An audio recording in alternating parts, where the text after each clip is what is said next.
વલસાડના મોટી ચણવાઈ ગામના સરકારી તળાવમાંથી માટી કાઢનારાઓ બિન્દાસ તળાવ ખાલી કરી રહ્યા છે। વલસાડ તાલુકાના મોટી ચણવાઈ ગામના દેસાઈ ફળિયામાં સરકારી બ્લોક સર્વે નંબર 695 વાળું સરકારી તળાવ આવેલું છે।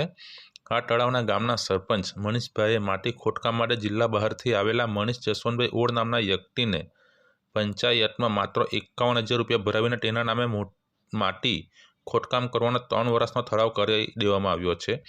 જો કે હાલમાં તમામ તળાવ પાણી હોવાથી તેમ છતાં જિલ્લા બહારથી આવેલા અને માટીનો ધંધો કરનાર મનીષભાઈ ઓળે સરપંચ સાથે મળીને પાણીથી છલોછલ ભરેલા તળાવમાં મોટર મૂકીને ખુલ્લેઆમ પાણી બહાર કાઢી તળાવ ખાલી કરી રહ્યા છે। જો કે આ તળાવમાંથી પાણી જલ્દી ખાલી કરવામાં આવે તો માટીનું ખોદકામ શરૂ થાય અને લાખો કરોડો રૂપિયા કમાઈ લે તેમ છે।